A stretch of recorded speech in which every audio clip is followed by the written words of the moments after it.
बोले काल हर, कष्ट हर, दुख हर, दारिद्र्य हर हर हर महान। कहा जाता है मृत्युंजय रक्षतु सर्व कालम, कि मृत्यु के देवता महामृत्युंजय हमारी प्रत्येक काल में हमारी रक्षा करें। वो इतने सरल है, इतने सहज है कि उस रावण जैसे व्यक्ति को सोने की लंका दे देते। फिर भी कुछ बूंदे जब लाल विष को महादेव ने पिया उस नीलकंठ पर्वत पर, तो कुछ बूंदे जब धरती में गिरी, कुछ भांग, कुछ विषैले सर्प, कुछ बिच्छू, कुछ धतूरा, तो उसी को शिव ने कहा ये कहीं नहीं जाएंगे, उन सबको समेटा। धतूरे को, भांग को बोला मेरे को ये प्रिय है, अपनी नकारात्मकता मुझे अर्पित कर दो। कैलाश की जो दिशा है वो ज्ञान की दिशा है, वो आपको सतर्क करती है, वो आपको सचेत सावधान करती है कि आप कैलाश की उस तीर्थ में आए तो आंतरिक शुचिता लेकर के आए। यक्ष का भी, किन्नर का भी, गंधर्व का भी, भूत का भी, पिशाच का भी, प्रेत का भी, दानव का भी, मानव का भी, सबकी त्राही त्राही को अपने ग्राही मान लेते।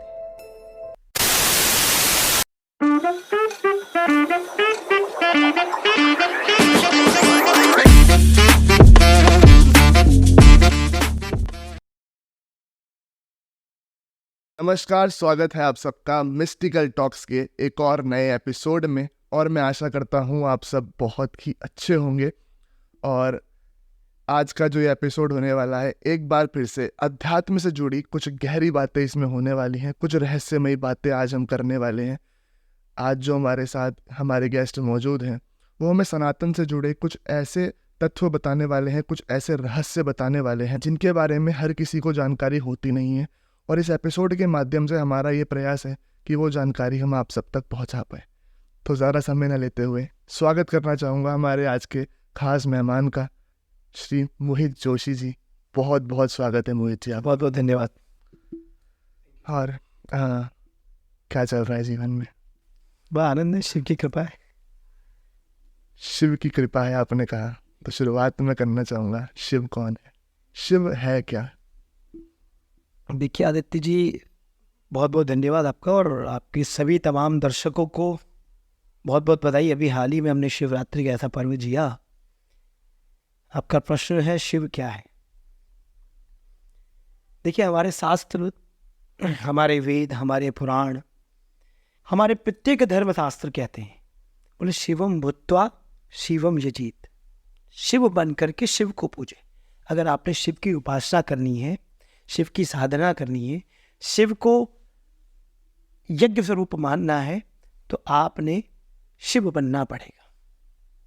शिव अर्थात तन्मय मना शिव संकल्प मस्तु, कि मेरे मन में, आपके मन में, हम सब के मन में, इस पूरे यूनिवर्स के मन में तन्मय मना शिव संकल्प मस्तु। हम कोई भी कार्य करते हैं तो हमारी भारतीय परंपरा जो है, हम एक संकल्प लेते हैं हाथ में जल लेकर के। हाथ में जल लेकर के जब हम संकल्प करते तो हमारे मन में हमारा वाक्य जो निकलता है, वो वाक्य निकलता है तन्मय मना शिव संकल्प मस्तु, कि मेरे मन में, हम सबके मन में शिव संकल्प आए। शिव इन द सेंस कल्याण। किसका कल्याण? आपका भी कल्याण, मेरा भी कल्याण, उनका भी कल्याण। इस पूरे जिसमें यक्ष भी, किन्नर भी, गंधर्व भी, भूत भी, पिशाच भी, प्रेत भी, दानव भी, मानव भी, पूरे यूनिवर्स जो सबका मांगल्य चाहता है वो है शिव। शिव को आपने अगर बोध करना है, आपने शिव का, शिव को समझना है, तो सबसे पहले आपने कल्याण समझना पड़ेगा। क्या आप अपना बुरा अहित चाहते हैं क्या? नहीं। ऐसे ही आपके मन में जैसे ही कल्याण का संकल्प जागृत हुआ, वो सनातन परंपरा, वो वैदिक परंपरा, वो भारतीय परंपरा क्या कहती है? सर्वे भवन्तु सुखिनः। जो मेरे मन में ऐसा भाव आया, वसुधैव कुटुंबकम, पूरी जगत, पूरी सृष्टि, ये पूरा जहां, पूरा यूनिवर्स इज माय फैमिली, ये मेरा पूरा जहां मेरा परिवार है, ये शिव है। ये बोध कराने का जो बुद्धि हमारे मन मस्तिष्क में आती है, उस संकल्प का नाम शिव है। शास्त्र कहते हैं, कुछ लोग उसको गुरु मानते हैं। वंदे बोध वयम नित्यम गुरु शंकर रूप, मैं उनको गुरु के रूप में भी मानता हूं, तो वहां मेरे गुरु बन जाते।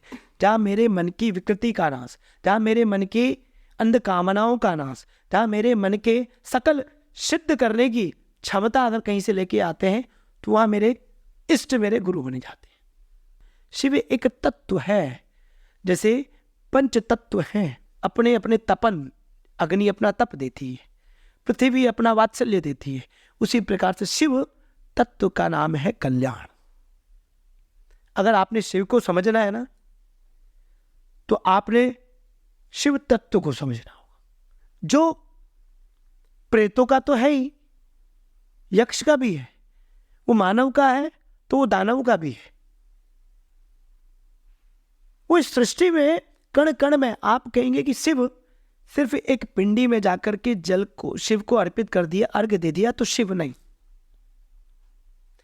उस शिव की पिंडी में अर्घ्य देने का भाव अगर कहीं जागृत होता है तो वो शिव भाव, शिव तत्व से होता है। जब आप शिव को अर्घ्य देते हैं तो आप अपने अंतःकरण की अंध कामनाओं का नाश करने के लिए शिव को धतूरा चढ़ा रहे हैं। जब आपके मन में सात्विकता, पॉजिटिविटी ग्रेट हो रही है तो आप शिव को दुग्धाभिषेक कर रहे हैं। जब आपके अंतःकरण में मंथन की वेला आ रही है तो वहां पर आप शिव को घृत चढ़ा रहे हैं, मधु चढ़ा रहे हैं। तो जब शिव का रुद्राभिषेक होता है, रुद्र का अभिषेक होता है, तो आप अपने अंतःकरण की नेगेटिविटी पहले शिव को अर्पित करें। जितने आपके अंदर में अंध कामना है उन सब शिव को अर्पित कर दीजिए। फिर आपके अंदर की सारी पॉजिटिविटी जितनी है सब शिव को अर्पित करें। तब आप शून्य हो जाएंगे। जब आप शून्य हो जाएंगे तो आप शिखर भी होंगे, उस शिखर में जहां देवातिदेव महादेव कैलाश में विराजमान होते हैं। उस शून्य से शिखर तक की यात्रा करने का नाम शिव तत्व है। शिव की उत्पत्ति कैसे हुई, इसके बारे में थोड़ा सा बताएं। देखिए, शिव की उत्पत्ति का बहुत ये शब्दों में बयां करना उचित नहीं है। मैंने कहा ना, जो आदि से अनादि, जो आदि से भी अनादि की यात्रा जिसने ईश्वर का भी साक्ष्य स्वरूप है, उसका नाम है शिव। जब आप कहते हैं ना ईश्वर की उत्पत्ति हुई है, जहां से आपने ईशान तत्व का, जहां ईश्वरीय औरा का आपने बोध किया होगा, तो उस तत्व का भी जो साक्षी है उसका नाम है शिव तत्व। जो हमारे पूर्वजों का भी पूर्वज है, जो हमारे साक्ष्य का भी साक्ष्य है, उसका नाम है शिव तत्व। शिव की उत्पत्ति का, शिव उत्पन्न नहीं है। उत्पत्ति उस व्यक्तित्व की होती है जो उत्पन्न होता है। शिव साक्ष्य स्वरूप है, उसके साक्षी के कोई प्रमाण नहीं है। आपने प्रमाण देने, मैंने कहा ना, कल्याणकारी स्वरूप। इस सृष्टि में कोई भी ऐसा व्यक्तित्व मुझे बयां कर दीजिए जो ये ना चाहता हो कि मेरा हित ना हो। आपको ऐसे लोग बहुत मिलेंगे कि मेरा हित हो, उसका अहित हो। लेकिन जो शिव तत्व है वो सबका मांगल्य चाहता है। तो जहां आपके मन में ऐसे विचार जागृत हो, मान लीजिए शिव तत्व वहीं जागृत हो गया, शिव तत्व वहीं उत्पन्न हो गया, शिव तत्व वहीं जागृत। शिवरात्रि, उस शिवरात्रि का एक ही उद्देश्य होता है कि आपने अपने आप को जागृत करना है। आप भी शिव हैं तो मैं भी शिव हूं, हम सब शिव ही हैं। हमारे बशर्ते हमारे मन मस्तिष्क में शिव तत्व का बोध हो, हमारे अंतःकरण में जागरण का बोध हो। आप देखेंगे जो कैलाश में समाधिस्थ शिव है वो एक ही साक्ष्य स्वरूप है, उसका नाम है संकल्प साक्ष्य शिव स्वरूप। शिव को हम रुद्र भी कहते हैं। रुद्र का अर्थ होता है रुदन, रोना। आप देखेंगे बचपन जब बालक जन्म लेता है वो तब भी रोता है। तो रुद्र यानी शमशान। ये पूरी सृष्टि शमशान है, ये पूरी सृष्टि मसान है। कि आप देखिए, आपने जैनियों को देखा होगा कि मुंह में कपड़ा लगाते हैं, कि वो उनके इनहेल में, जब वो श्वसन क्रिया कर रहे हैं तो श्वसन क्रिया करते करते भी उनके मुख में कोई ऐसे कीटाणु ना जाए जिससे उनकी हत्या हो। तो उस भाव का नाम शिव है। वो हाथ में मोर पंखी लेके चलते हैं नग्न अवस्था में, कि कहीं बैठेंगे तो हम उससे हिलाएंगे। उस संरक्षण का नाम शिव है। तो जो अभिरक्षा का स्वरूप है उसका नाम शिव है। अच्छा, एक चीज मैं पूछना चाहूंगा, जैसे शिव जी का जब भी हम जयकारा लगाते हैं तो हर हर महादेव, तो ये हर हर महादेव क्यों बोला जाता है? देखिए चावला जी, हर हर महादेव, हम हर का मतलब होता है हरण करना। जैसे मैंने कहा था रुद्र का मतलब है रुदन करना।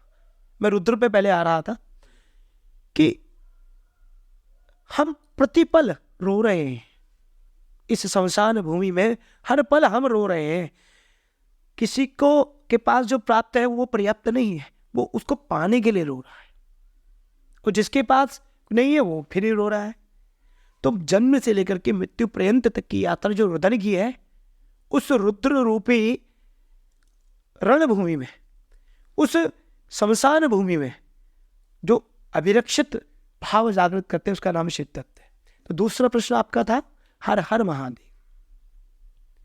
देखिए, जब हमारे मन में कल्याण का बोध आता है तो हम काल हर, कष्ट हर, दुख हर, दारिद्र हर, भय हर, क्लेश हर, हमारे अंदर की विपदा हर, विनाश हर, जब हम अपने अंध कामनाओं का विनाश का हरण करने की कामना करते हैं उस शिव तत्व से कल्याण की ओर, अस्तोमा सदगमय का भाव जब हमारे में आता है, मृत्युमा अमृतमय का भाव आता है कि हम मृत्यु से अमरता की ओर जा रहे हैं, तो हम क्या बोलते हैं? बोले काल हर, कष्ट हर, दुख हर, दारिद्र भर हर, हर हर हर महादेव। जब हमारे मन में ऐसे संकल्प जागृत होते हैं तो हम उसके साथ साथ अब तो हम ये कहते हैं हर घर महादेव, कि हम सबके घर में इन सभी विपदाओं का हरण करे महादेव। इसलिए काल हर, कष्ट हर, दुख हर, दारिद्र हर। क्या आप चाहते हैं कि आपको कष्ट मिले?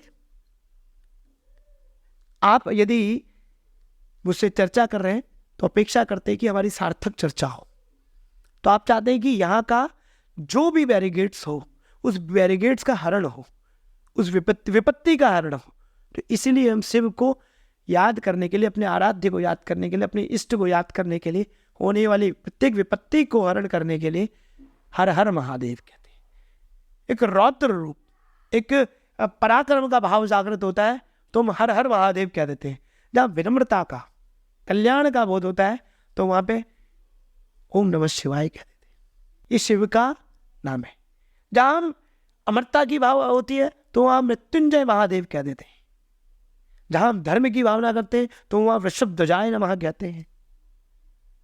जहां हम विष को विषपान करने के लिए हमारे मन में, हमारे शरीर में, हमारे प्रत्येक औरा में कहीं विष जागृत होता है तो हम कहते हैं नीलकंठाय नमः, रुद्राय नमः। हम शिव को बिल्व अर्पित करते तो हम कहते हैं बिल्केश्वराय नमः। तो शिव के नाम है, अष्टोत्तर शत नाम है। उसमें शिव के मान लीजिए इस जहां में जितने नाम हैं वो सब शिव के नाम। हम काल की कामना जब जागृत करते हैं तो हम कहते हैं कालाय नमः, महाकालाय नमः, सोमाय नमः, रुद्राय नमः, भूतपता। जब हम भूतों से भी, भूत से भी हम अपेक्षा करते हैं कि वो भी शिव स्वरूप बने, भूतनाथ क्या है? तो भूतनाथाय नमः। इसी में एक चीज मैं पूछना चाहूंगा, जैसे कि हम देखते हैं कि महाकाल, काल भैरव, तो ये जो उनके रूप है इनके बारे में थोड़ा सा आप बताएं। देखिए, काल भैरव जो स्वरूप है, हमारे जो धर्मशास्त्र कहते हैं कि अगर हमने किसी की उपासना करनी है, किसी की प्रार्थना करनी है, किसी की साधना करनी है, तो उससे पहले हम भैरव की, भैरव एक गुरु स्वरूप होता है। भैरव एक हमारी सनातन परंपरा में एक गाइडर है जो गाइड करता है कि हम अपने इष्ट से पहले अपने गाइडर से जानते हैं। हम गाइडर से प्रार्थना करते हैं कि हम इष्ट की साधना से पहले आज्ञा ली जाती है। तो उस भैरव स्वरूप, वो भी शिव का ही स्वरूप है। उस भैरव से जब हम प्रार्थना करते हैं कि हम अपने इष्ट की प्रार्थना कर रहे हैं, आप हमारी मदद कीजिए। काल भैरव जो स्वरूप है वो प्रत्येक काल में हमारी रक्षा करते हैं। देखा होगा जब हमारे पूर्वज लोग यज्ञ करते थे, हम लोग यज्ञ करते हैं, तो उस यज्ञ में कई ऐसी नेगेटिव ऑरा आती है जो यज्ञ को विध्वंस करने के लिए, यज्ञ को खराब करने के लिए, यज्ञ की ऑरा को दूषित करने के लिए बाधा लेके आते हैं। तो जब हम काल भैरव की पूजा करते हैं, काल भैरव को याद करते हैं, तो उन सारे नेगेटिव ऑरा का शुद्धिकरण, शुचिता का स्वरूप हो जाता है। तब हम काल भैरव का पूजन करते हैं। महाकाल जो आजकल बहुत प्रचलित है कि जय महाकाल जय महाकाल, ऐसा क्यों? देखिए, जैसे उत्तराखंड में केदार भूमि में केदारनाथ है, ऐसे ही महाकाल भी एक 12 ज्योतिर्लिंगों में महाकाल का भी एक पिंड स्वरूप है। जो कालों के महाकाल है, काल का अर्थ होता है समय, काल का अर्थ है परिस्थिति, काल का अर्थ है जो देश काल परिस्थिति अनुसार जो अभी समय चल रहा है, समय का बोध हमें काल से होता है। जो प्रत्येक काल में कहा जाता है मृत्युंजय रक्षतु सर्व कालम, कि मृत्यु के देवता महामृत्युंजय हमारी प्रत्येक काल में हमारी रक्षा करें। तो जब हमारे मन में ऐसे कल्याणकारी संकल्प जागृत होते हैं तो हम महाकाल का नाम याद करते हैं। ऐसे ही हमने देखा है आदि योगी आजकल बहुत प्रचलित है, तो आदि योगी क्यों कहा जाता है महादेव? देखिए, महादेव एक महान नर्तक भी है, महान तपस्वी भी है, महान गृहस्थ भी है, महान संगीतज्ञ भी है, महान श्रेष्ठ महापुरुष भी है, तो ऐसे एक महान योगी भी है। योग अर्थ, योग का जो उत्पत्ति है वो शिव से ही है। योग का अर्थ होता है युज धातु से, समत्वम योग उच्यते, जहां समता का भाव आ रहा है, तो शिव यानी समता। तो आदि का अर्थ होता है आदि से, अनादि से, पूर्व से, प्राचीन से पौराणिक। जो प्राचीन से भी प्राचीन है उसका नाम है आदि से अनादि, जो हमें पौराणिकता का बोध कराता है, जो हमारे ऋषियों की वंशावली का बोध कराता है। जो ऋषियों के भी महर्षि हुए हैं उस ऋषि का नाम है शिव। तो आदि योगी जो हमें पौराणिकता से वर्तमान को जोड़ता है। मैंने कहा ना, योग कर्मसु कौशलम, पहले हमें पता चलना चाहिए कि योग क्या है। कोई भी कार्य सफलतापूर्वक, गत्यात्मक तरीके से, सिस्टमेटिक तरीके से अगर हम उसको सफलतापूर्वक कार्य कर रहे हैं, योग कर्मसु कौशलम, कौशलतापूर्वक कार्य कर रहे हैं, दैट इज कॉल्ड द योग। वो योग है। योग इन द सेंस जोड़ना, 2 और 2 हिंदी में कहा जाता है उसका योग फल निकालें। तो 2 और 2, 2 प्लस धन 2 इज इक्वल टू 4। तो ऐसे ही हम योग माया से, योग तत्व से शिव तत्व में जुड़ते हैं। तो इसीलिए हम उस शिव तत्व से जुड़े और उसके साथ साथ अपनी प्राचीन संस्कृति के साथ जुड़े, इसलिए हम आदि योगी को याद करते हैं। आदि से अनादि की यात्रा का जो साक्ष्य स्वरूप है, उस शिव तत्व से जुड़ने का नाम आदि योग स्वरूप है। शिव का एक स्वरूप अर्धनारेश्वर भी आता है, अर्धनारेश्वर भी उनको कहा जाता है। अर्धनारेश्वर की क्या कहानी है? इसकी आदित्य जी, कोई भी कार्य को करने के लिए ऊर्जा की आवश्यकता होती है। और हमारे सनातन परंपरा में यत्र नार्यस्तु पूजन्ते रमन्ते तत्र देवता, कि जहां शक्ति की, जहां कल्याणी मंगला मोक्षप्रदा वीरप्रदा रत्नगर्वा, जहां स्त्री तत्व, जैसे स्त्रीलिंग है वैसे पुल्लिंग है, जहां फीमेल है वहां मेल है, सो सेम एज ही शिव पुरुषवाचक संज्ञा है, शिव महापुरुषवाचक संज्ञा है। तो शक्ति प्रकृति है। शिव की अर्धांगिनी का नाम है प्रकृति, शिव की अर्धांगिनी का नाम है ये प्रकृति। शिव कल्याण है, तो प्रकृति उस कल्याण को करने के लिए संयोग राशि का नाम शक्ति है। तो शिव के स्वरूप जो है, तो उसमें आधा अंग शक्ति का है, आधा अंग शिव का है। तो शिव और शक्ति बन करके इस प्रकृति का निर्माण करते हैं। आप और हमारा निर्माण करते हैं। इसे जीव जंतु यक्ष किन्नर कीट पतंगे पशु पक्षी का निर्माण करते हैं। तो उस स्वरूप में हम शक्ति की भी पूजा करते हैं, देवी तत्व में। जहां वहां पर हम शिव की पूजा करते हैं तो आधा अंग शिव का, आधा अंग शक्ति का है। तो उस तत्व का नाम अर्धनारीश्वर है। जैसे चलिए शिव जी पर काफ़ी चर्चा चल रही है अभी।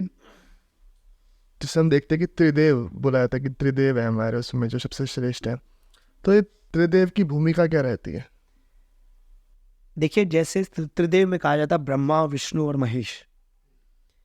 ब्रह्मा जी का कार्य सृष्टि का सृजन करना है। जैसे परिवार में मुखिया होता है पिता, पिताजी धन लेकर के आते हैं तो उस धन से हमारे परिवार की इकोनॉमी, आर्थिकता समृद्ध होती है, संपन्न होती है। माता जी भोजन बनाती है तो उससे हमारा पोषण होता है। ऐसे ही आदित्य जी हैं तो अपने घर में उस घर को पिताजी की गैर मौजूदगी में कैसे घर का ख्याल रखना है, तो आदित्य जी का काम है। ऐसी सृष्टि को चलाने के लिए, सृष्टि की संरचना के लिए, सृष्टि की सृजन करने के लिए ब्रह्मा जी का कार्य। और उस सृष्टि में उस फॉर्मूले को चलाने का काम विष्णु जी का है। और उस सृष्टि में कोई भी बैरिगेड्स आए, कोई भी विपत्ति आए, तो उसका काम रुद्र का है, वो शिव का है। जहां पे कल्याणकारी स्वरूप शिव थे, तो वहीं पर उस सृष्टि के विनाश की कामना जब जागृत होती है मन मस्तिष्क में किसी के, तो वहां पर आपने देखा ना, समुद्र मंथन में अमृत निकला, कामधेनु निकली, महालक्ष्मी निकली, कई कई तरीके की रत्नमणि सब कुछ निकले, ऐरावत हाथी निकला, तो वहां पर हाल हाल विष भी निकला। और उस विष को कहाँ डाला जाए? बाकी सब तो सब देवताओं में बट गया। भैया अमृत बोले देवता ले जाएंगे, उनमें देवासुर संग्राम हो गया। लक्ष्मी जी की बात है, बोले कौन ले जाएगा? विष्णु जी ले। बोले लक्ष्मी जी, बोले महादेव के पास नहीं जाएंगी। क्यों? वो उनके अंदर इतना औदार्य है, वो इतने सरल है, इतने सहज है कि वो रावण जैसे व्यक्ति को सोने की लंका दे देते हैं। उनके पास प्रदोष काल में कोई एक लोटा जल, कहते हैं कि महादेव महादेव महादेव यो ब्रूयात्, एकेन लभतेन मुक्तिम द्वाभ्याम शंभु ऋणी भवेत्। कि महादेव का नाम आपने एक बार लिया तो आपको शिव की कृपा मिलेगी, मुक्ति मिलेगी। महादेव महादेव महादेव यो ब्रूयात्, एक बार बोलने से तो आपको कृपा मिलेगी, मुक्ति मिलेगी। द्वाभ्याम शंभु ऋणी भवेत्, दूसरी बार अगर आपने प्रदोष काल में शिव जी का अभिषेक कर दिया एक लोटे जल से भी, तो समझ लीजिए साक्षात शिव आपके ऋणी हो जाते। तो उस औदार्य की भावना से सोने की लंका दे देते हैं अपने भक्तों को। भस्मासुर को ऐसा वरदान दे दिया कि वो साक्षात शिव को भस्म करने के लिए आ गया। तब लक्ष्मी जी विष्णु जी के पास गई। तो ऐसे ही जब समुद्र मंथन से हलाहल विष निकला, तो उस हलाहल विष को कहाँ रखा जाए? तो उस हलाहल विष के लिए सब लोग त्राहिमाम करते सारे देवता शिव के पास गए। तो शिव जी ने उसको लिया और उसका पान किया तो कंठ तक, तब उनका नाम नीलकंठ महादेव। लेकिन आज कुछ लोग कहते हैं कि भाई नीलकंठ पर चढ़कर पी गया एक बाल्टी भांग। भैया उन्होंने सृष्टि की सुरक्षा के लिए, आज हम लोग चर्चा नहीं कर पाते अगर उस हलाल विष को धरती में, फिर भी कुछ बूंदें जब हलाल विष को महादेव ने पिया उस नीलकंठ पर्वत पर, तो कुछ बूंदें जब धरती में गिरी, कुछ भांग, कुछ विषैले सर्प, कुछ बिच्छू, कुछ धतूरा, फिर भी शिव ने कहा ये मेरे को ही प्रिय है, ये मनुष्यों के लिए नहीं है। ये जो कुछ बूंदें मेरे से गिर गई है ये मेरे को ही आप चढ़ाइए। तो आप अपने अंदर की नेगेटिव, उससे उत्पत्ति हुई भांग की और धतूरे वगैरह। जी हाँ जी हाँ जी, उस हलाल विष के कुछ छींटे उस धरती में गिर गए थे।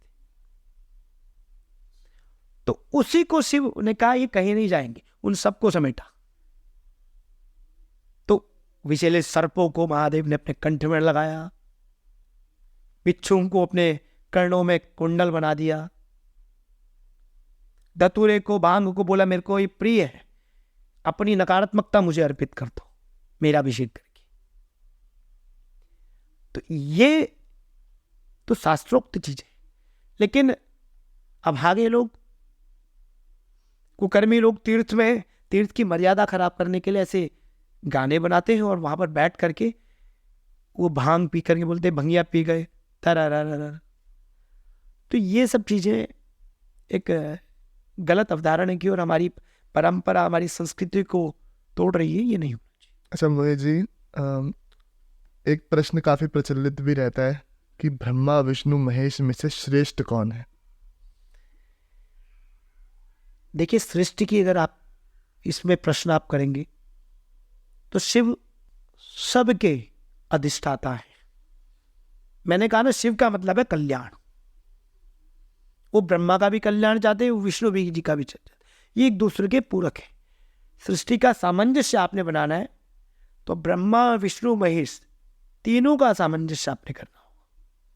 जैसे सत्य, रज और तम हमारी बॉडी में भी गुण होते हैं। जो राजसी प्रवृत्ति हमें मिलती है वो भी शिव से मिलती है, वो विष्णु जी से भी मिलती है, वो ब्रह्मा जी से भी मिलती है। सृजन की कामना में ब्रह्मा जी से मिलती है, उसको चलाने की पालियती, जो पालन पोषण करने का मिलता है, वो विष्णु जी से मिलता है। और उस सृष्टि में नकारात्मकता का हरण करने का नाम मिलता है तो हर हर महादेव से मिलता है। तो श्रेष्ठ अगर आप कहेंगे वो शिव है और एक दूसरे के पूरक है। विष्णु जी के उपासक शिव हैं, शिव के उपासक विष्णु जी। ऐसे ब्रह्मा जी शिव के उपासक है, ब्रह्मा जी के उपासक शिव है। श्रेष्ठता सब श्रेष्ठ है, लेकिन फिर भी आप कहेंगे तो हम सबके पूर्वज और हम सबके श्रेष्ठ अगर कोई है तो उसका नाम शिव है। पर ये है कि किसी के बिना सृष्टि चल नहीं सकती, तीनों की समान, मतलब हाँ, तीनों की जरूरत है बिल्कुल सृष्टि को। अच्छा, जब हम बात करते हैं धर्म बहुत चल रहा है। धर्म होता क्या है? जैसे हम बात करते हैं ये धर्म, अलग अलग धर्म है बहुत सारे, क्या ये सच में धर्म है? देखिए, धर्म एक ही है, उसका नाम है सत्य सनातन धर्म। सत्य बीजम सनातना, जो सत्य का बीज है। सत्य क्या है? जो सब में समाया हुआ है। सत्य क्या है? सत्यन धारते पृथ्वी, सत्यन तपते रवि, सत्यन वाति वायुष्य, सर्व सत्य प्रतिष्ठितम। कि वो सत्य जो आपको अंधकार से प्रकाश की ओर ले जाए, वो सत्य जो आपको अमानवीयता से मानवीयता की ओर ले जाए, वो सत्य जो आपको आपके अंध कामनाओं से आपको सकारात्मक विचारों की ओर ले जाए, वो सत्य सनातन धर्म जो सबका मांगल्य चाहता है, जो सबके अंदर वसुधैव कुटुंबकम की भावना चाहता है, एक ही धर्म, उसका नाम है सत्य सनातन धर्म। अब इसको आप कहेंगे कि कैसे डिफाइन किया जाए? देखिए, धर्म क्या है? आपके कष्ट से मेरे मन में कष्ट हो, आपकी विपत्ति से मेरे को दुख हो, इसको शास्त्र कहता है आत्मने प्रतिकूलानि परेशान न समाचरित। कि हम कोई भी ऐसा कार्य, कोई भी ऐसा कृत्य ना करें जो मुझे पसंद नहीं है, मैं दूसरे के साथ करूं। तो कहा जाता है धर्मो रक्षति रक्षता, जो धर्म की रक्षा करता है धर्म उसकी रक्षा करता है। धर्म एक ये सत्य बीजम सनातन, जो सत्य का बीज है, जो जहां पर आपको आकर के सौहार्द की, लोगों की सेवा की, सत्कर्म की भावना जागृत हो, उसका नाम सत्य सनातन धर्म है। अच्छा मोहित जी, जैसे हम देखते हैं कि कैलाश पर्वत के ऊपर बहुत बातें होती हैं। कैलाश पर्वत को इतना अलग क्यों है? मतलब जैसे हम देखते हैं कि बहुत सारे लोगों के साथ रहस्यमय चीज़ें होती है जब वो वहाँ जाते हैं। देखिए आदित्य जी, कैलाश की जो दिशा है वो ज्ञान की दिशा है। कैलाश की जो दिशा है वो आयुर्वेद की दिशा है। कैलाश की जो दिशा है वो शांति, सौहार्द, एकांत की दिशा है। उत्तर में कैलाश है और साइंस कहता है उत्तरी गोलार्ध और दक्षिणी गोलार्ध। मैं साइंस में जाकर के अगर ना जाकर के अगर मैं शास्त्रोक्त चीज़ों में जाऊं, एक मैं प्रैक्टिकली नॉर्मली फॉर्म में जाऊं, आपने अपने स्वभाव में जीना है, आपने अपने आप में जीना है, सात्विकता की ओर जीना है, तो आपने कैलाश में जाना चाहिए। कैलाश एक ऐसी तपोभूमि है जहाँ हमारे ऋषियों ने तप किया है, जहाँ हमारे आदि गुरु शंकराचार्य ने तप किया है, जहाँ हमारे मनीषियों ने तप किया है। आज तक जिसने भी खोज की है तो उसने कैलाश की यात्रा जरूर करी। आयुर्वेद अनुसंधान की बात हो कैलाश, हिमगिरी गुफाओं हिमकंदराओं की बात हो तो कैलाश, क्योंकि वहां आप अपने पिंड से इस ब्रह्मांड की यात्रा करते हैं। गुरुवाणी कहते हैं जो पिंड है सो ब्रह्मांड है। आप अपने जागरण, अपने पिंड का जागरण करते हैं। आप अपने प्रत्येक आज्ञा चक्र से लेकर के, मूलाधार चक्र से लेकर के, मणिपुर चक्र से लेकर के, स्वादिष्ठान चक्र से लेकर के, प्रत्येक चक्रों का भेदन अगर आपने करना है, जहां प्रतिपल उल्लास है उसका नाम कैलाश है। जब प्रत्येक परिस्थिति में उल्लास की भावना आपको जागृत होगी, उस परिदृश्य का नाम कैलाश है। आप कैलाश में जब जाएंगे, आप देखिए उत्तराखंड की ओर, उत्तरांचल से जितना आप पर्वतमालाओं, हिमगिरी गुफाओं में, हिमकंदराओं में आप जाएंगे, तो वहां वो आपको धीरे धीरे धीरे धीरे एक सामान्य, शांति, सौहार्द, करुणा, वात्सल्य, अपने आप में आध्यात्म की अनुभूति जागृत होने लग जाएगी। उसका नाम है कैलाश। कैलाश एक तीर्थ है, और तीर्थ की महिमा बताइए शास्त्रों ने, बोले अन्य स्थाने कृतम पापम तीर्थ स्थाने विनश्यति, और तीर्थ स्थाने कृतम पापम वज्रलेखो भविष्यति। कि आपके से कोई भी दुष्कर्म अन्य स्थान में हुए हैं, इसका अर्थ ये नहीं कि आप कहीं और पापी करके आए। कि कुछ लोग गलत काम करते हैं, बोलते गंगा स्नान कर लेंगे, कुछ लोग गंदे काम करके आते हैं, वो तीर्थ में जाते हैं। देखिए, तीर्थ में जाने का मतलब ये होता है, कैलाश एक तीर्थ है, कि आपसे ना समझता में,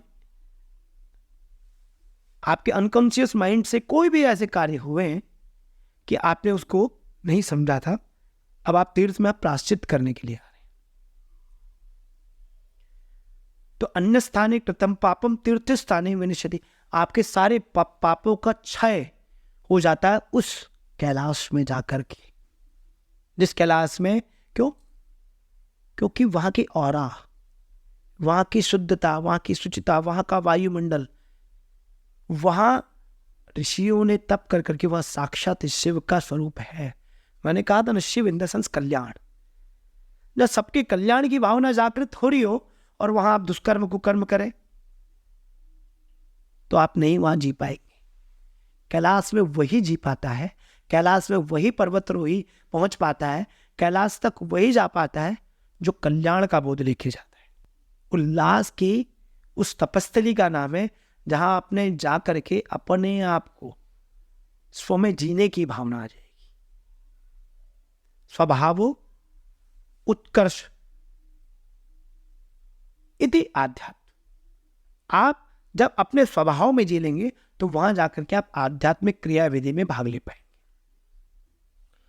जैसे हम देखते हैं, हमने सुना है काफ़ी सारे वैज्ञानिकों ने वहाँ जा कर के रिसर्च करने की कोशिश करी है, उसे मतलब ऊपर पहुँचने की कोशिश करी है, पर कोई आज तक कैलाश पर्वत पे चढ़ नहीं पाया, कोई भी वहाँ तक पहुँच नहीं पाया। और काफ़ी सारे वैज्ञानिक रिसर्च भी है कि वहाँ पर कोई ऐसी शक्ति है, आध्यात्मिक शक्ति, जो आपको, आध्यात्मिक शक्ति है कह लो या अदृश्य शक्ति कह लो, वो रोकती है आपको ऊपर जाने से। देखिए, वो रोकते नहीं है, वो आपको सतर्क करती है, वो आपको सचेत सावधान करती है कि आप कैलाश के उस तीर्थ में आए हैं तो आंतरिक शुचिता लेकर के आए, मानसिक पवित्रता लेके आए। आप अपने मनसा वाचा कर्मणा से प्रत्येक भाग से पवित्रता की ओर लेके आए। आप रिसर्च अनुसंधान करने बिल्कुल जा सकते हैं, कैलाश जाइए। वहाँ देखिए, गवर्नमेंट ने भी एक क्राइटेरिया सेट किया है कि आप वहाँ जाएं तो आपका इम्यूनिटी सिस्टम, आपका शरीर, आपका फिजिकल पीएफटी टेस्ट होता है, वहाँ पे पीएफटी टेस्ट होता है, तब आप कैलाश की यात्रा कर सकते। अब कुछ ऐसा भी है कि अब आप उसको आप मतलब उस पर चढ़ाई नहीं कर सकते, आप सिर्फ उसकी परिक्रमा कर सकते हो। अब उस पर चढ़ाई बंद कर दी कुछ टाइम से। तो परिक्रमा, जो परिक्रमण काल है, उसको परिक्रमा करने का भी एक तंत्र है, उसका भी एक सिस्टम है। कैलाश साक्षात शिव का स्वरूप है। साक्षात शिव की ऑरा आपके टच में आएगी जब आप कैलाश की ओर जाएंगे। इस जहां में जब भी किसी के मन में विषाद जागृत होता है, उस विषाद योग से तप की भावना जागृत होगी। आपके अंदर कोई भी कंफ्यूजन है, आपने देखा होगा लोग उत्तरांचल की ओर आते, उत्तराखंड की ओर आते, क्योंकि कैलाश टच में है। अभी सुनने में भी आ रहा है कि पहले तो जैसे कैलाश की यात्रा चीन से होकर जाती थी, अब वो उत्तराखंड से जुड़ी। तो उसका उद्देश्य एक ही है कि यहाँ पे महापुरुषों ने, चाहे वो गौतम हो, कणादि हो, जैमिनी हो, सुश्रुत हो, धन्वंतरी हो, पाणिनि हो, पतंजलि हो, जे भी बड़े बड़े से महर्षि हुए, उन सब ने तप किया है। आदि गुरु शंकराचार्य की तपस्थली ये क्षेत्र है। तो कैलाश में जाने का अर्थ है तीर्थ में जाना। जैसे हमारे पूर्वज तीर्थ में जब जाते थे, आपने देखा होगा उस तीर्थ में जाने के लिए लोग एक टाइम भोजन करते थे, निराहार रहते थे, निर्जला व्रत का पालन करते थे। वो व्रत संयम, नियम, प्राणायाम, प्रत्याहार, ध्यान, धारणा, तब जाके समाधिस्थ होते थे। वो समाधिस्थ होने के लिए यौगिक क्रियाओं के अनुकूल होकर के उस तीर्थ में जाते थे। मैंने तो एक महापुरुष के बारे में सुना है, वो काशी में रहते हैं, कि अगर उन्हें शौच भी आता है तो काशी से पार करके, वो नदी को पार करते हैं तब शौच करने जाते हैं, कि उस तीर्थ में काशी में वो शौच भी नहीं करते। और इतना भोजन करते हैं कि उनको काफी समय तक शौच ही ना आए। तो हमारे जो पूर्वज आते थे, आज भी जो पर्वतारोही, जो तीर्थ यात्री तीर्थ के लिए जाते हैं, तो चना, सत्तू, आपने देखा होगा बहुत पौष्टिक पोषित भोजन करते हैं, जो शरीर को पचाता है, शरीर में पच जाता है, जो आपके अंदर से अमानवीय व्यवहार आपसे नहीं कराता है, जो आपके अंदर नकारात्मकता नहीं लेके आता है। ऐसा भोजन लेकर के, ऐसे पोषण लेकर के लोग तीर्थ में जाते थे। लेकिन आज आप देखेंगे तीर्थ में लोग, आज कोई वर और वधू का विवाहित जोड़ा हुआ, उनने कहा हम हनीमून मनाने जाएंगे। बोले कहाँ? बोले उस तीर्थ में, केदारनाथ में जाएंगे, हम बद्रीनाथ में जाएंगे, हम गंगोत्री जाएंगे। भैया उस तीर्थ की और है। आपने देखा होगा हमारे सनातन परंपरा में 16 संस्कार होते हैं। वो गर्भाधान संस्कार से लेकर के, जब माता पे कहा जाता है ना, माता एक निर्माता होती है। वो क्यों होती थी? वो जो रणबांकुर, पृथ्वीराज चौहान, वो महाराणा प्रताप, वो सुभाष बाबू, वो वीर शिवाजी, ऐसे महापुरुष, ऐसे तपस्वी आदि गुरु शंकराचार्य उस मां के गर्भ से निकले। वो क्यों निकलते थे? मर्यादा पुरुषोत्तम राम, साक्षात भगवान नारायण का स्वरूप मनुष्य योनि में आया।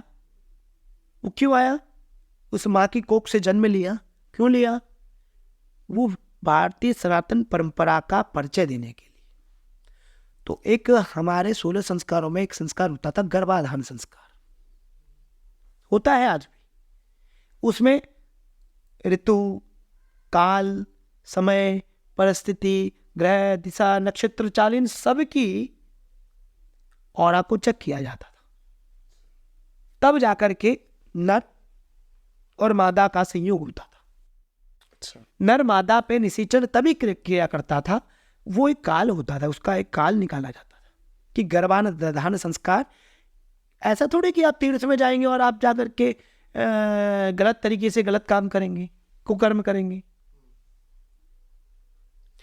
तो वहां की पवित्रता, वहां की शुचिता बनाए रखें, और उसके साथ साथ उस ऑरा से वो सात्विकता उस गर्भाशय में जाए और एक ऐसी संतान की उत्पत्ति हो जो इस राष्ट्र के लिए, इस समाज के लिए, इस जीव के लिए, जंतुओं के लिए, यह पक्षु पक्षी यक्ष किन्नर गंधर्व, ये पूरी सृष्टि के लिए और प्रत्येक मानव जाति के लिए सौहार्द रूपी एक तपस्वी निकले, इसलिए गर्भाधान संस्कार।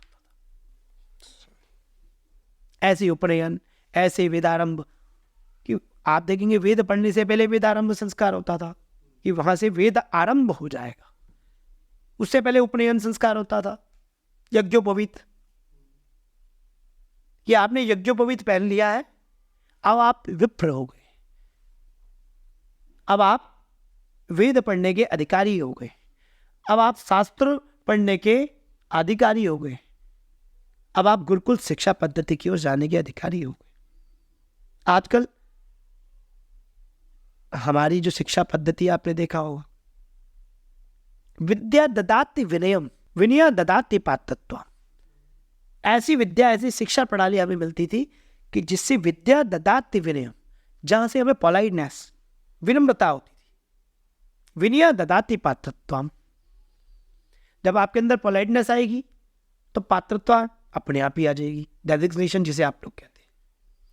पात्रत्व धनाप्नोति, जब आपको डेजिग्नेशन मिलेगी, आपको पात्रता मिलेगी तो धन मिलेगा।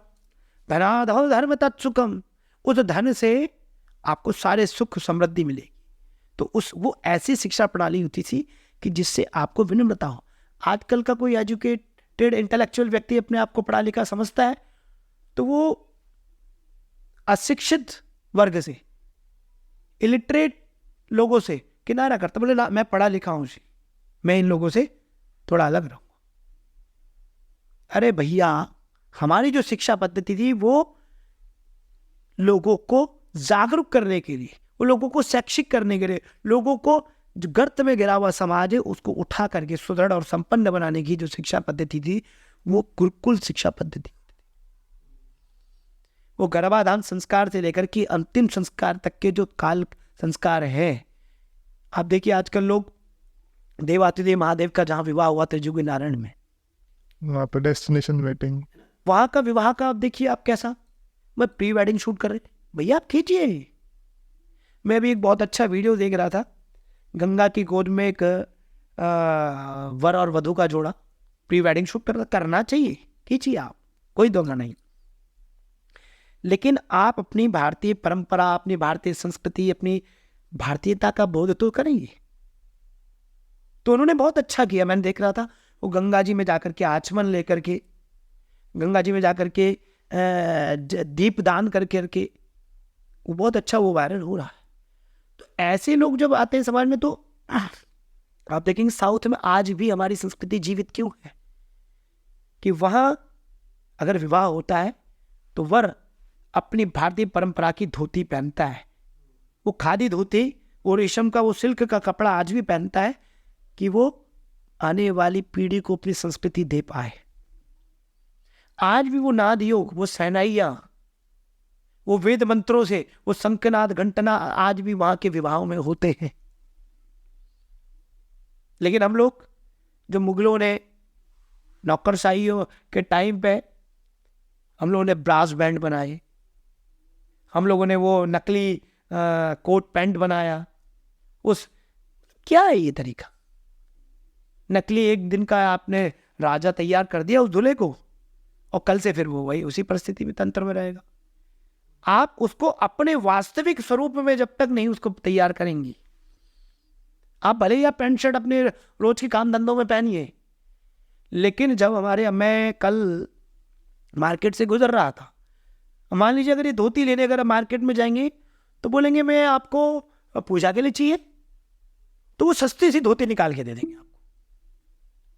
अब बोले घी चाहिए, वो सस्ता सा घी दे देंगे, डालडा।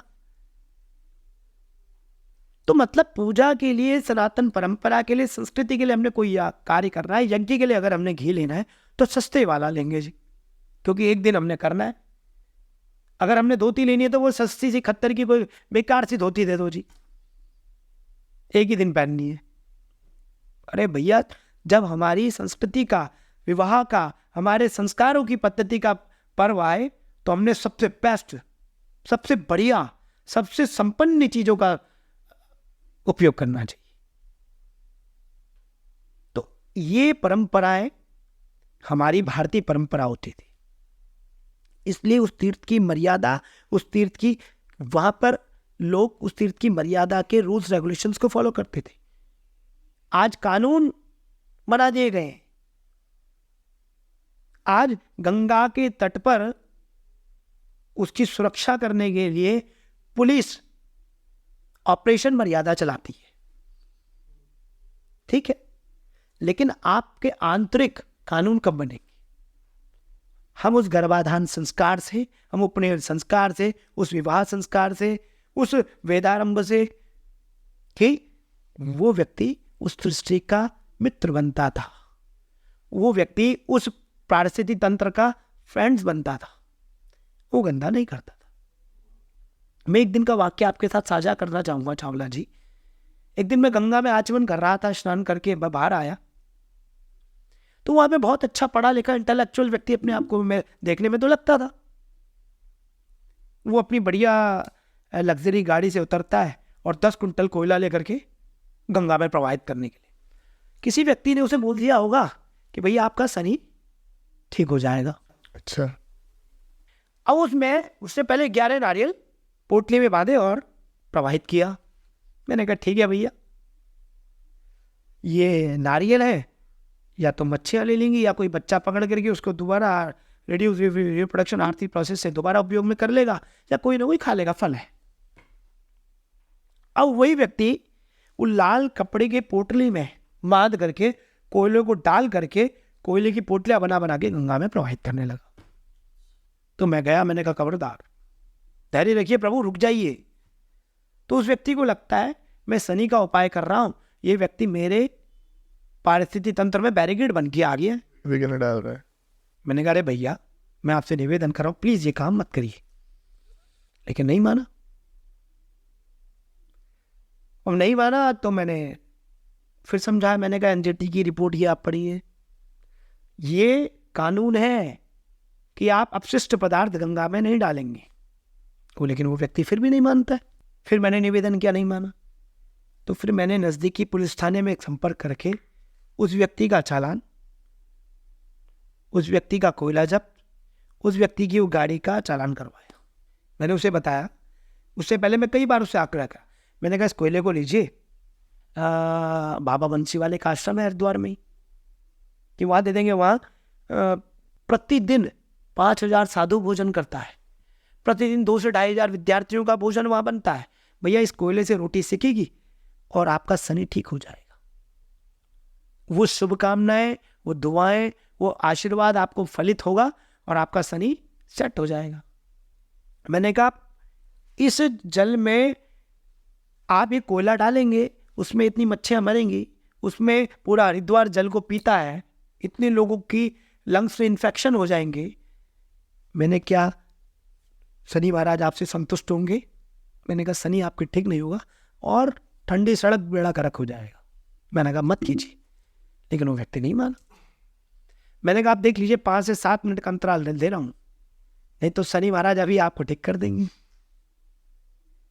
तो तीर्थ में आपके चैनल के माध्यम से मैं चावला जी ये बताना चाहूंगा कि तीर्थ में आप आए, आपका स्वागत है, लेकिन उस तीर्थ की, उस गंगा की, उस परिवेश की शुद्धता, शुचिता और वहाँ की शांति व्यवस्था बनाए रखना उस तीर्थ यात्री का दायित्व तो उतना ही है जितना वहाँ के नागरिक का है। अभी इसी में मैं एक और चीज़ जैसे हम देखते हैं कि जो काफ़ी सारे लोग हैं आजकल ना, भगवानों में भी भेदभाव करने लगे कि नहीं भाई राम श्रेष्ठ है, कृष्ण उनसे कम है, या कृष्ण श्रेष्ठ हैं, राम उनसे कम है। ऐसी भी बहुत चीज़ें मैं देख रहा हूँ, क्योंकि सोशल मीडिया में बहुत बहस होती है कमेंट में जा करके कि भाई ऐसा है, ऐसा है, ऐसा है। मैंने बहुत चीज़ों को नोटिस करा है। देखिए राम और कृष्ण में भेद करने वाला व्यक्ति मूर्ख है। देखिए जब हम उस सिस्टम को, किसी परिवार को चलाते हैं, तो माँ के प्रति क्या मेरे दायित्व है, पिता के प्रति क्या मेरा अधिकार है, इस समाज में जीने के लिए क्या मेरे मानवीय मूल्य हैं, ह्यूमन राइट्स बने हैं तो मानवों के कर्तव्य भी बने। भैया आप रोड में चल रहे हैं तो रोड में चलने का आप टैक्स दे रहे हैं, रोड में चलना आपका अधिकार है, लेकिन रोड को गंदा ना करना यह हमारा मौलिक कर्तव्य भी है। उसी प्रकार से ये पूरे सिस्टम को जो मर्यादित जीने का भाव हमें सिखाता है उसका नाम है राम। भारत की भोर की प्रथम स्वर्ग की प्रथम किरण का नाम है राम। आपने देखा होगा ग्रामीण अंचलों में हम जब लोग जाते हैं, राम राम भाई, क्यों? क्योंकि मेरे जीवन का, मेरे दिन का, मेरे भोर की प्रथम शुरुआत ही राम से हो रही है, तो मैं पूरे दिन को मर्यादित तरीके से जीऊंगा। राम का मतलब है राम चरित्र परम पवित्र। शास्त्र कहता है कि जहां पवित्रता, शुचिता हमारे राम के आदर्शों से सीखने को मिलती है। परिवार के प्रति आप देखिए, परिवार ही नहीं तो दुश्मन के प्रति, जब भगवान राम लंका में विजय प्राप्त करके पूरे युद्ध में शांति हो गई थी, रावण का वध हो गया था, तो रावण के अंतिम समय पे रावण से बातचीत कर रहे थे, तो लक्ष्मण जी को राम जी लेके गए, बोले इनके चरण छुइए और चरण की ओर आप जाइए। क्यों? कि किसी महापुरुष के, रावण एक योद्धा भी था, ऐसा योद्धा जिसको मारने के लिए साक्षात मर्यादा पुरुषोत्तम राम आए। इन्होंने अपने दुश्मन के प्रति भी जो मर्यादा है कि इस व्यक्ति का अगर मुझे नाश करना है, इस व्यक्ति को अगर मैंने दंड देना है, तो उसकी दंड संहिता किस तरीके की हो, क्या रूल्स रेगुलेशन। तो लक्ष्मण को जब उनके पैरों की ओर ले गए तो बोलिए आप इनके चरणों की ओर जाइए और इनसे ज्ञान लीजिए, इनसे आप शिक्षित होइए। जो अपने दुश्मन के प्रति भी ऐसी भावना रखता हो उसका नाम है राम। इसलिए अंतिम सैया में बोला जाता राम नाम सत्य है। ये गलत नहीं है। कुछ लोग कहते हैं बोले राम नाम सत्य बोल दिया तो वही ये गलत हो जाए। अरे भैया, घर में नहीं बोलना चाहिए ऐसे। अरे सत्य रूपी, सत्य बीजम सनातन, सत्य बीजम राम। जो सत्य का वास्तविक शाश्वत सत्य स्वरूप नाम है, उसका नाम है मर्यादा पुरुषोत्तम श्री राम। अब आती है कृष्ण की। मैंने जैसे कहा था आकर्षण आकर्षति इति महादेव, जो आकर्षण और आकर्षण का केंद्र वो महादेव है, ऐसे ही आकर्षण आकर्षति इति श्री कृष्ण। जब आकर्षण और आकर्षण का केंद्र है, जैसे मैंने कहा राम चरित्र परम पवित्र, वैसे ही कृष्ण चरित्र बड़ा विचित्र। राम की आदर्शों को चलाने के लिए जो मर्यादा है उसका नाम है श्री राम। समाज को श्रेष्ठ समाज बनाने की जो मर्यादा है, रूल्स रेगुलेशन है, जो दंड संहिता है, उसका नाम है राम। और उस समाज को विधिवत कैसे सुचारू रूप से चलाया जाए, माया से चलाया जाए, योग माया से चलाया जाए। विधिवत अगर 100 गाली देने के बाद भी व्यक्ति ना सुधरे तो शिशुपाल की गर्दन को उस चक्र से, सुदर्शन चक्र से काटने का नाम है कृष्ण। जब किसी व्यक्ति के मन में अंध कामनाओं का ऐसा साम्राज्य हो जाए, उस विषाद योग से दूर करने का नाम है कृष्ण। उस पार्थ के सारथी बनकर के कृष्ण आए। कब? जब चारों ओर अंधकार, जब चारों ओर अशांति, जब चारों ओर क्लेश, जब चारों ओर विसंगति, ऐसे महाभारत के युद्ध में धर्म क्षेत्र कुरुक्षेत्र, उस धर्म क्षेत्र में, उस कुरुक्षेत्र में समता का भाव, समरसता का भाव, उस पार्थ, उस अर्जुन से, अर्जुन कह रहे थे बोले आचार्यन मातुलन भात्रान पित्रान पौत्रन किस्ता, कि मेरे यहाँ पे तो सारे आचार्य हैं, शिशाल हैं, संबंधी हैं, मित्र हैं, पौत्र हैं, सभी सभी संबंधी हैं। मैं इस भूमि के टुकड़े के लिए किससे युद्ध करूं? तो धर्म की रक्षा के लिए धर्म संस्थापनार्थाय संभवानी युगे युगे, उस धर्म का विधिवत पालन कराने के लिए, उस अंध कामनाओं का नाश करने के लिए, उस अर्जुन रूपी विषाद को दूर करने के लिए गीता का बखान करते हैं, तो वहां पर वो कृष्ण बन जाते हैं। जहां पर वो स्त्री के सम्मान के लिए आ जाते हैं तो वहां वो कृष्ण बन जाते हैं। जहां पर वो 100 गाली शांत सुनने के बाद पेशेंस, धैर्य का परिचय देते हैं, तो वहां वो कृष्ण बन जाते हैं। जहां पर वो मित्रता की भाव लेकर के अपने मित्र सुदामा को कष्ट हटा करके उसको राजा बना देते हैं, तो वहां पर वो कृष्ण बन जाते हैं। और जो मर्यादा को और अपने पिता की आज्ञा को पालन करने के लिए प्रतिबद्ध हो जाते, तो मर्यादा पुरुषोत्तम राम बन जाते। तो कृष्ण चरित्र बड़ा विचित्र, राम चरित्र परम पवित्र। कृष्ण और राम एक काल का मोद है। बोले त्रेता में धनु धारण कीनो, द्वापर वंशी बजाई।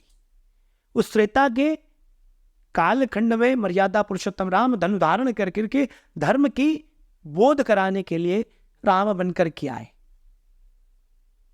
और द्वापर युग में अपनी बांसुरी से, अपनी योग माया से समाज को दिशा और दशा देने के लिए, समाज में राष्ट्र की, कहते हैं ना, देशभक्ति कृष्ण की सी बुद्ध का सा त्याग दो, उस राष्ट्र की सुरक्षा के लिए जब आते हैं तो वह कृष्ण बन जाते हैं। जैसे मोहित जी, अभी ऐसे हम काफ़ी सारे जगहों पे घूम लिए, पर शुरुआत हमारी जो हुई थी वो शिव से हुई थी, महादेव से हुई थी, तो ख़त्म भी महादेव पे करें तो ज़्यादा बेहतर रहेगा। महादेव को देवों के देव क्यों कहा जाता है? देखो, देवताओं का साक्षी स्वरूप भी शिव है, दानवों का साक्षी स्वरूप भी शिव है, यक्ष का भी, किन्नर का भी, गंधर्व का भी, भूत का भी, पिशाच का भी, प्रेत का भी, दानव का भी, मानव का भी, जो सब में समाया उसका नाम है देवातिदेव महादेव। चाहे वो देवता हो, चाहे वो दानव, चाहे वो मनुष्य हो, चाहे वो राक्षस हो। जब आपको कोई भी कंफ्यूजन हो तो उस कंफ्यूजन का सॉल्यूशन यदि कोई है, that is called Lord Shiva. इसलिए उनको देवातिदेव महादेव भी हम कहते हैं, जो सबकी त्राही त्राही को अपनी ग्राही मान लेते हैं, जो हर किसी की समस्या को अपने, तो कहते हैं ना, चपटी भभूत में खजाना कुबेर का। वो भभूत चपट लगाते हैं, अपने भस्म लगाते हैं, किसकी? शमशान मसान, उस रुदन रूपी लाश की, जिससे नॉर्मल लोग थर्राते हैं, भयभीत हो जाते हैं। शमशान में जाते बोले नहाते हैं, वो शमशान की भस्म को महादेव त्रिपुंड लगाते हैं। तो शिव सबका कल्याण करता, आप सबका कल्याण करेंगे। देव तत्व शिव से आपके अंदर भी जागृत होगा, तो आप देवातिदेव महादेव के अच्छे उपासक बन जाएंगे। चलिए मोहित जी, बहुत ही बढ़िया हमारी चर्चा चल रही थी। वैसे से ख़त्म करने की इच्छा नहीं है पर एक होता है ना काफ़ी लंबी चर्चा रही और बहुत ही बढ़िया चर्चा रही। मतलब बहुत बहुत धन्यवाद पहले तो, आपने आज हमें समय दिया और बहुत ही सुंदर चर्चा रही। आपके अंतःकरण के शिव को मेरा प्रणाम। मैं आशा करता हूँ मेरी तरह आप लोगों को भी इस एपिसोड में मज़ा आया होगा, हमारी जो चर्चा रही मोहित जी के साथ।